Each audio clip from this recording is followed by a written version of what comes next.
What is up, everybody? Franco here with Frank Analysis, and I am joined by a full house here today. Very intelligent gentleman. I'm joined by D. Pierce SSC, host of his own channel by the same name, Jeff Melton of The Bitter Pill, Israel S. Daly of Big Talk, Little Talk, and Charles Anderson with the new show name called The Lone Wolf Podcast. It's great to have all of you on here today. Are we more likely to see police reform under a Biden presidency or a Trump presidency? So who wants to kickstart that?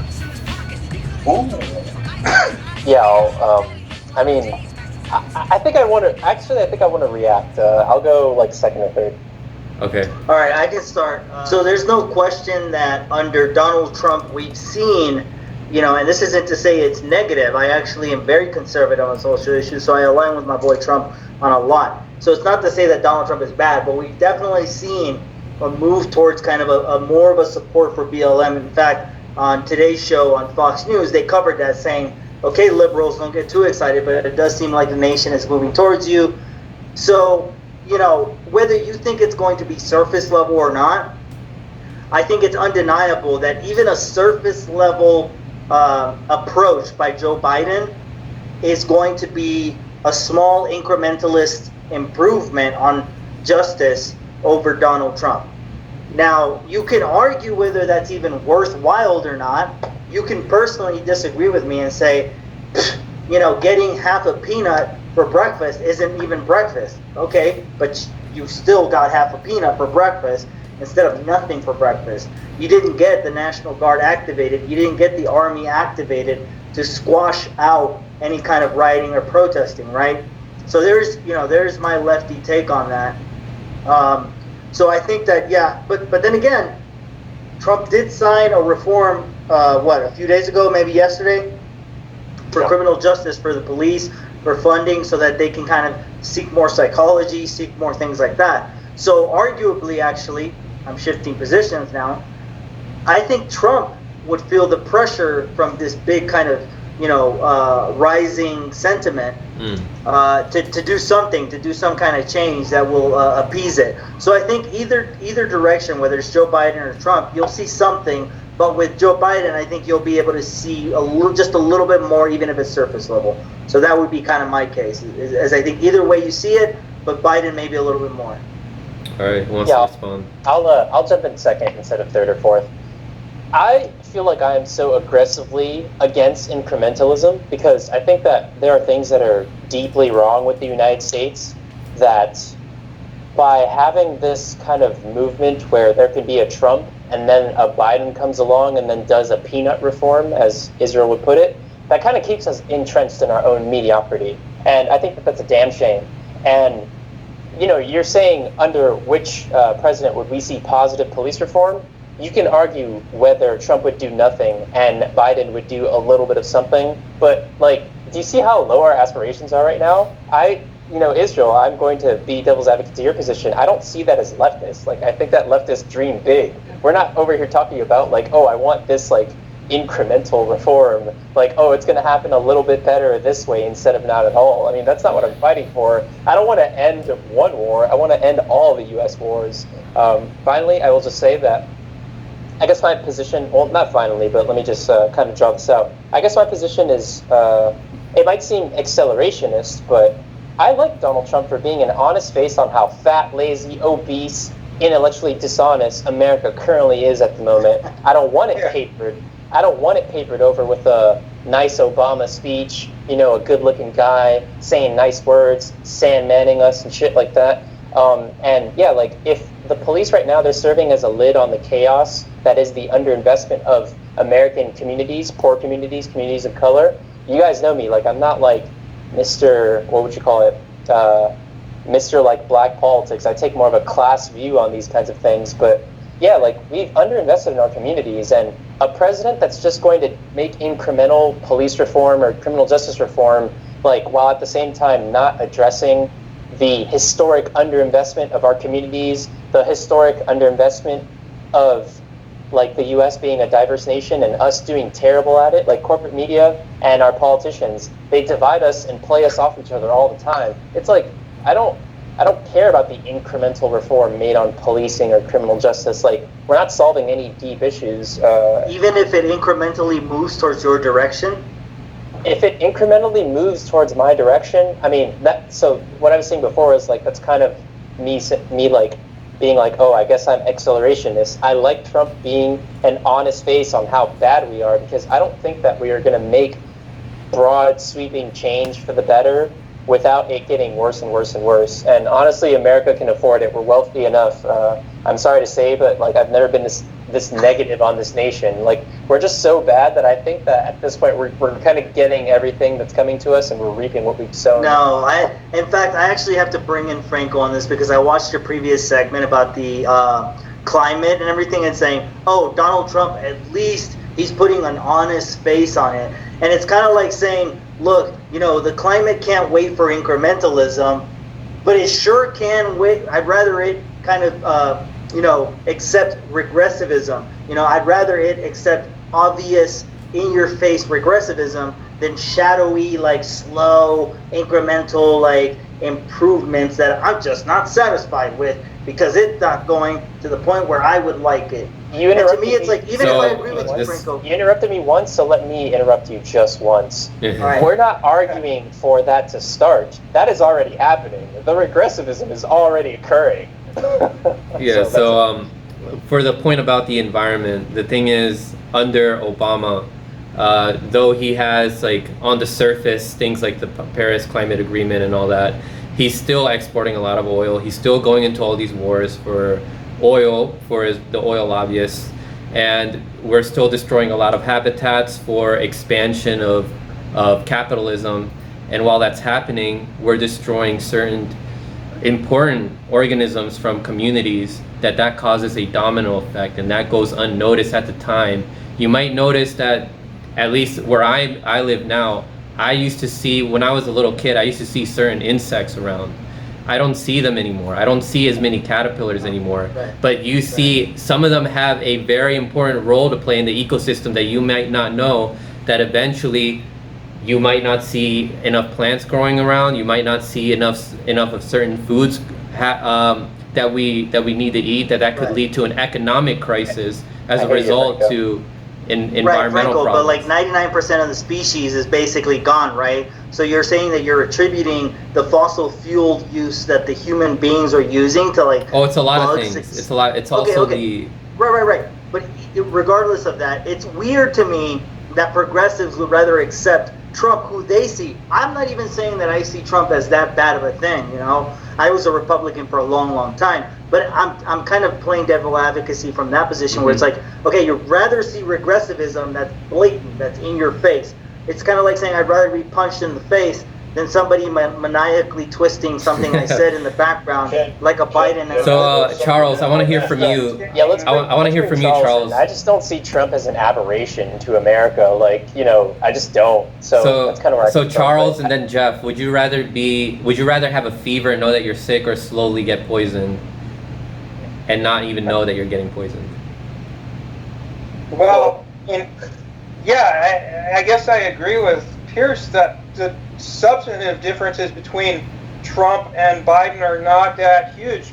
But I mean, the rhetorical difference between Obama and Trump, I mean, Obama put the left to sleep for 8 years. And so, you know, like, environmentally, to stick with that issue for a moment, I mean, you know, sure, there were a few positive things, but the biggest thing that came out of Obama's administration was we became the leading fracker in the world and the leading oil exporter in the world. The leading And so, bombing country. You know, Obama fucked the environment. Yeah, that was the main one. The more bombing of countries, but you know, I agree with you. All right, So- Charles. Here's the deal on this, okay? Maybe Anthony Scaramucci described it best during his very short White House tenure, okay? When he described himself as the front stabber, okay? Well, that's Donald Trump. He's the front stabber. Scaramucci, the rest of Washington are backstabbers. I'm a front stabber, okay? Here is the difference. you brought up police reform. So let's talk about, now that we're on climate change, I'll hit both of them at the same time. You're more likely to see potential police reform, in my opinion, underneath Donald Trump.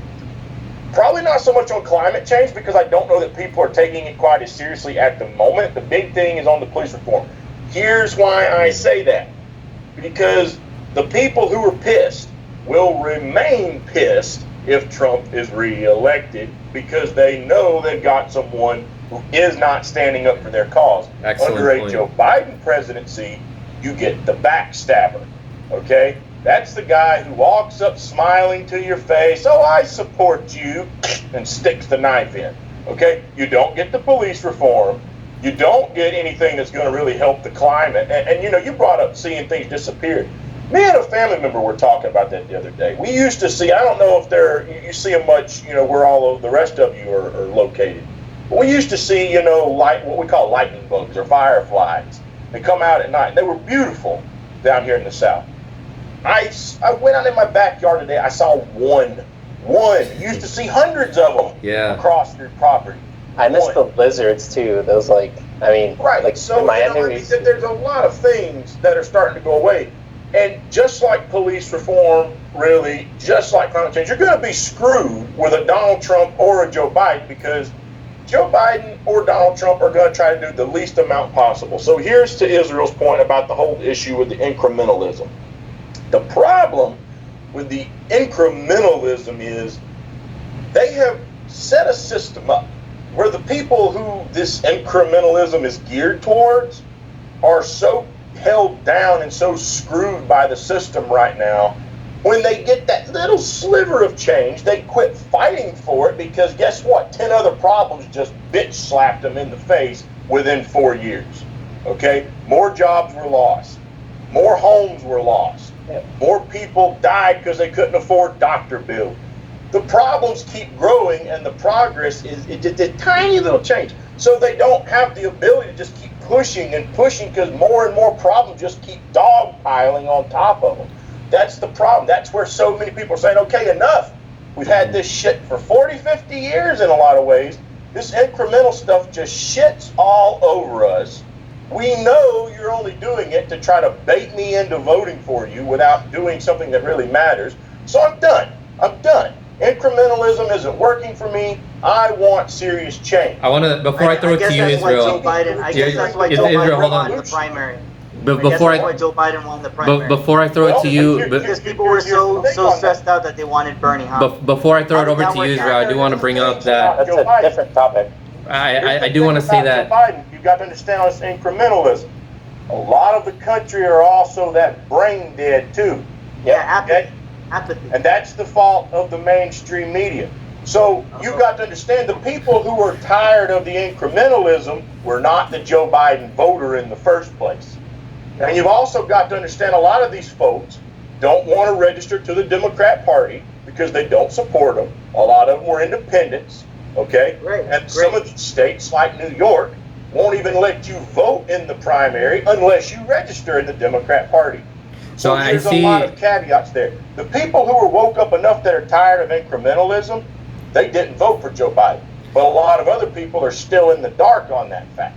So before I get to you, Pierce, I do want to say, like, in terms of incrementalism, I think that the incrementalism is not going towards progress. It's going towards regress because of the income inequality going bigger and bigger. That's why Trump signed that reform today or yesterday.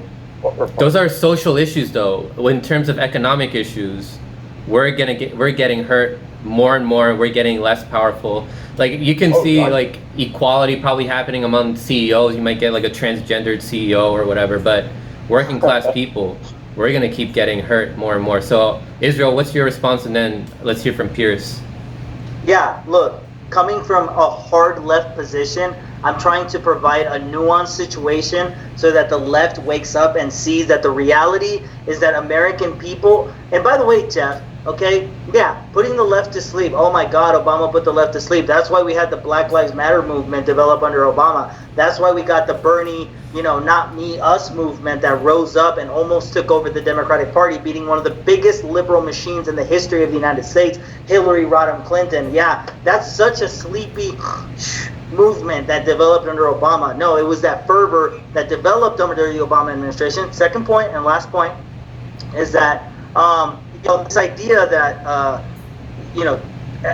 for coming from a leftist perspective, arguing from a leftist perspective, that Trump is going to be better because he puts that face on it.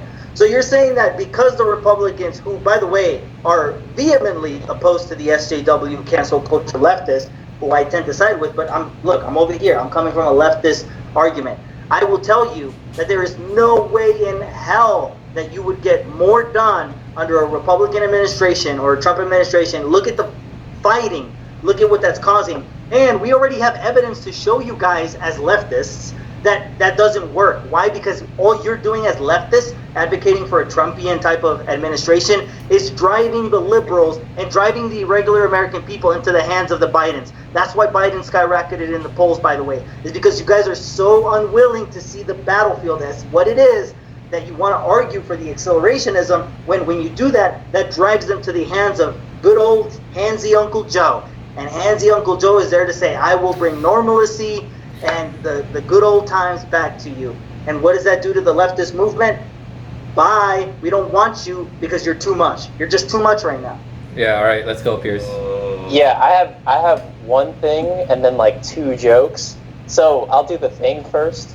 Like, if America wants to be intellectually deficient and they think that leftists, because we're making this accelerationist argument, we're un-American, it's like they're wrong. I have to play on a battlefield, but that doesn't mean that I have to play on your mediocre battlefield. Like, if you don't understand what I'm saying, that's your problem. Like, it's fine. You'll just be losing all the time.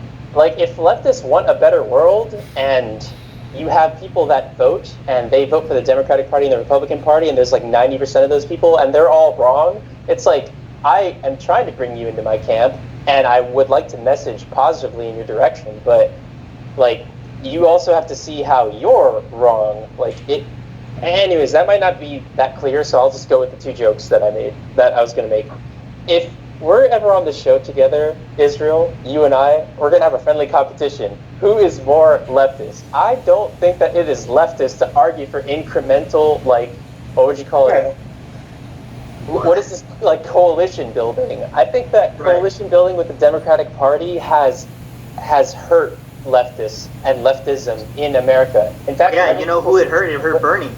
Whenever people say the American left and they're talking about liberals, I'm like, God damn it, we're losing so bad that we can't even get our labels straight. Finally, the last thing that I'll say is, just to bounce off of what Charles said, I think we can all agree, this is, leftist or not, we can all agree that Anthony Scaramucci describes it best as funny. I'm sorry, that had me cracking up for 2 minutes. All right, Jeff, let's hear from you. And I do want to add on, I think Bernie hurt himself more than anyone else. So and I want to add go, to that Jeff. a minute too. After Jeff gets a chime in here. So I should mention I'm having connection issues, so I'm running off of my phone right now. So if you guys lose me, I'm gonna get back on the house internet if that happens. So anyway, I forget what the question was. I'm sorry. There was a lot. You want to address anything that anyone said? Well, I think we wandered away from the main issue that we started with, which was which of these two presidential candidates is going to be better for police reform. And I think the obvious answer is neither one of them is going to be at all good for police reform. What's going to bring about reform is social movements and the pressure they create, mainly at the local level. That's where the change is going to happen more than anything else, is on the local level. That's who runs the police departments. Also, outside of electoral politics, I think that these movements, I don't want them to be looting and rioting, but I think that people should consider that their power is organizing. So, Charles, what do you think? Do you think that people would be more awake? Israel brought up how, you're not going to see anything out under a Republican. You're not going to see anything really under necessarily a Democrat. But he said you won't see it from a Donald Trump. I tend to agree with that. Again, the difference is I don't think the people are going to quiet down under Trump. Joe Biden's going to have that ability of handing them something superficial and quieting them down, whereas if Donald Trump were to do the exact same thing, they're going to say, no, it's not enough for us because we don't like you. Okay? So you would get two different reactions from the masses. No, Israel. It's absolutely true, because how many of these folks have taken the stance of defending Joe Biden through Tara Reid, but wanted to put Donald Trump's head on a pike over his accusations? They hate Donald Trump. Okay? It is so dismissive for you guys to say that people are going to go to sleep when during Obama, he kicked out more than 500,000 people out of their homes. Do you think that they said, well, at least the black... Don't get me wrong. I didn't say everyone. I didn't say everyone there are people would who go are to impacted sleep, by... but by no means do I think it's going to have the same fuel to it. Okay, yeah, we saw Black Lives Matter under Obama. Did it sweep the country the way it has today? No. Why? Because they had a president who played Mr. Cool Guy in the room to try to calm this thing down, whereas Trump has really egged it all on here. He's agitated the situation. So as long as you've got a guy the agitator, it's just going to continue to burn as hot as ever. So we're giving Donald Trump all the credit for this fervor, even though you guys all go after Obama. You guys all go after Obama for... He's walked into it, but he's not calming it down. Understand this, by the time Trump got elected, a lot of that Black Lives Matter stuff wasn't even burning quite as hot as it was when it first piked up. Obama had quieted it down to a little bit. It had started to kind of mellow out. By the time we got to Clinton and Trump, we were hearing about the pee-pee tape, okay? We weren't hearing about all these issues where the Black Lives Matter people were getting shot. It didn't start really peeking its head again until Charlottesville, okay? So it had to be quieted down. We had the shooting of Austin where Black Lives Matter... Here's the point that I want to make of Israel. You say that the left is always going to lose when they take this tone. If that's the case, why wasn't Joe Biden leading in the polls this entire time? You see, he didn't start leading in the polls until Bernie Sanders bent over and licked his nuts a couple of times. Okay? Yeah. When Bernie Sanders went on a fucking show and said Joe Biden can beat Donald Trump, a whole lot of fucking people said, well, gee, I got all these CNN anchors telling me Bernie Sanders is some fucking radical and he might lose. Yeah, I might like what he's saying, but I want to play it safe and go with Joe. Immediately after all those other candidates coalesced behind Joe and Bernie Sanders dropped the fucking soap in prison here, okay? Joe took off the fucking races. He didn't have that. So it had nothing to do with what Trump did. So Trump didn't fuck himself. How fucking broke was Joe Biden before South Carolina? Bernie was raking in money from grassroots. Isn't that a testament to his campaign? Joe Biden only started getting money after South Carolina. I think we should get back to what we were talking about. But I mean, again, like just the fact that we have to deal with this electoral environment, it kind of shows you the mental deficiency, the intellectual deficiency, I should say, of the American people and the way that we see politics. I mean, our expectations for what is possible to make a better society is just so low. It is so incredibly low that we argue for incrementalism, and then when somebody's trying to argue the logic of like accelerationism, we think that it's like people like me that are starting it. It's like the world's already going regressive. America's already like, on the decline. I want it to get better, and I think that the American people are reaping what they've sown, these fat, lazy, rich Americans, and I wish it was different. Don't get me wrong, but we're fucking up right now. I want to bring up... and this is our politics, and it reflects where we are as a nation. Like, it's this bad because we are this bad. Like, I don't want to work with this environment. I want to change the environment completely. I want to bring up a hypothetical scenario to start with, Jeff. At least we're seeing more people are awake now than in 2016 and before that especially. Let's say, hypothetically, Joe Biden wins. What would be our role in waking more people up about the role that Joe Biden has played in laying the groundworks for all this police corruption and injustices that are happening? How can we wake more, keep the momentum going with all these protests? What do you think, Jeff? Well, I mean, I don't know if we can or not, but I think we have a better shot at it given the scope and breadth of these protests than we have in the past. I mean, Occupy Wall Street was a pretty big deal, but it hasn't. Didn't have anywhere near the national reach that this current movement has, and there's just so much happening at once between the police brutality and the economy and the virus, and all these things just coalescing at once. I think that the circumstances lend themselves to this continuing. Fingers crossed. I don't know if, assuming we accept a hypothesis that Obama put people to sleep, which, that's an overstatement. I grant you that.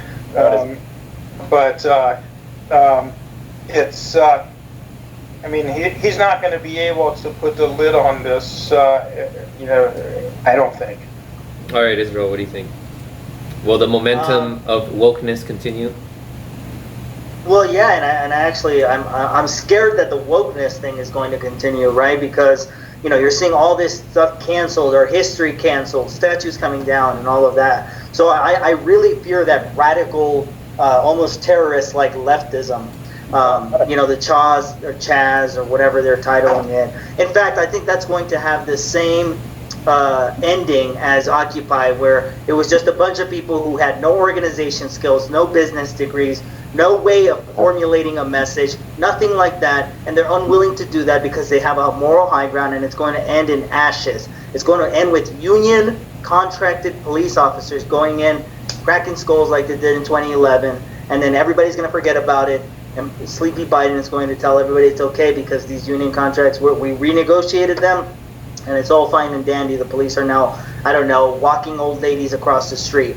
Now, if you had Trump in there, I do think that there might be some reforms, just because, yes, I will concede that to a certain extent there is going to be this polarization of like people being active, but you leftists are so ridiculous thinking that they're going to go to your side. They despise you, the liberals and the normal Democrats who make up 70% of the Democratic Party, which is right now the only contesting party that is legitimate to compete with the Republican, right-wing, libertarian opposition that you guys currently are in contention with. They despise you, so they will never go over to the Chaz or to that level. Okay, fine. Then you're gonna perpetually stay between a rock and a hard place. I'm thinking of building my wealth in this country and leaving it one day because it is so it can't change. It just looks like the people here are so. I wish they could. Don't get me wrong. I don't want bad things to happen to them, but it's I'm capable. I do what I do in my personal life, and I want the best for the world. But I just look at these Americans, and their aspirations are just so small. I don't disagree with Pierce, but look, my final point is that things are just the overall the American normie, kind of independent person. That's who's going to win at the end of this, Franco. It's going to be that person. They're going to elect Joe Biden, and they're going to get Amazon delivery for 2 days and go back to normal and be able to eat out at the restaurant and drink their lattes. That's who's going to win at the end. The Chas people, they're having their fun. They're going nowhere. Why? Because they don't have me or someone like me as a marketer who understands the right-wing approach and why the Daily Wire has so many views and so on and so forth. They don't understand that approach. In fact, they're gifting the right-wing this perpetuation of liberalism and centrism. And that's a hardcore radical leftist comrade chat position, by the way. So if you want to come at me, I'm actually more left than you in the comments. And I will disagree. I think that Israel, you understand a certain level of marketing that the left is missing out on. We can hold on to our ideals and we do shit on normies, but we have to figure out the ideological side of it, but definitely we suck at marketing. I agree with you 100% there. All right, Charles? Yeah, without a doubt, Israel's bringing up a good point. The folks like the Chazes of the world, I don't think are going to win a popularity contest across the country. I'll say this, if Chaz wants to try something like that in Spartanburg, South Carolina, they might have a rude awakening. Because we're a little armed down here in the dirty South, if you know what I mean. We don't take well to things like that. So that being said, here's why I say, Joe Biden wins, is he going to be able to put a lid on the protests that we're seeing right now?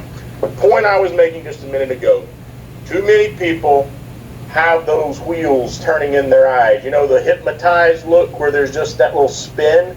That's where they're at. They're going to tune into MSNBC. They're going to tune into CNN. Guess what's not going to be reported on the same way anymore? All the things you're hearing about right now. It won't be covered the same way. They will just shout Joe Biden's message. Oh, the old holy Joe Biden has descended from on high. He's going to lead us to the promised land. 4 more years of Obama, everybody, we did it, okay? Yeah. Everyone is going to then say, okay, yeah, maybe. There will still be the leftists that Israel's describing who didn't want Joe Biden in the first place, who are going to hear, Wolf Blitzer and Anderson Cooper and all these other fucking hacks. They're going to hear what they have to say, and they're going to say, no, fuck you, jackass, we're tired of this, okay? But a lot of other folks are going to sit back and say, well, at least Orange Man is gone and they're telling me everything's okay. That little wheel's going to keep spinning. They're still going to be hypnotized. I do think Joe Biden has a far better chance of quieting this entire thing down than Donald Trump has. Okay? Well, and I saw where Jeff said Biden can't speak a complete sentence. That's what his press secretary is going to be for. Okay? That's what his VP is going to be for. They're hiding Joe Biden now, and yet his poll numbers are rising, right? So they're going to keep Joe Biden nice and hidden from this conversation and just let all of his goonies do the talking for him. But Joe Biden's going to be the figurehead, that old calm grandpa who's taking care of us all, okay? What's going to happen underneath Trump is the people are going to be pissed. They're still going to be protesting. They're going to do it for about another 4 years, and then potentially if Joe Biden loses, possibly enough people realize, okay, we tried 2 corporate candidates against a fucking idiot, and they both lost, right? Nani. Okay? So, that being said, since they both lost, you got a failed ideology, perhaps there might be more of a reason for more people to say, okay, no, screw this next corporate candidate, we'll take something closer to a Bernie Sanders next time around. We want to try this option to take on Donald Trump's replacement, and perhaps that many people will be pissed off with Donald Trump is a replacement won't get elected. You at least create a window of opportunity for a better candidate to get elected, because 4 more years of this, the mainstream media is going to cover it exactly like they're doing right now. I mean, if you really think they're going to all of a sudden start kissing Trump's ass in the next 4 years, I got some oceanfront property in my backyard I'd love to sell you, okay? So, yeah. It's not going to happen. So I don't know that Biden will put a lid on it, but he's got a far better chance than Donald Trump does, I can tell you that. Before we continue, I do want to say, for people who don't know, this is PAN, Power Anthem News Network, breaking the echo chamber. You see that we don't agree with everything, and that's the point.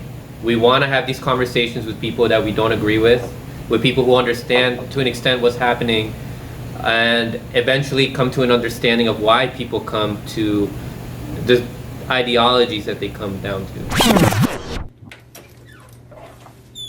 Thanks for watching that segment of Hear Me Out. Don't forget to like, share, subscribe, and hit that notification bell down below so you can get the latest on sports, pop culture, and progressive politics. Stay informed.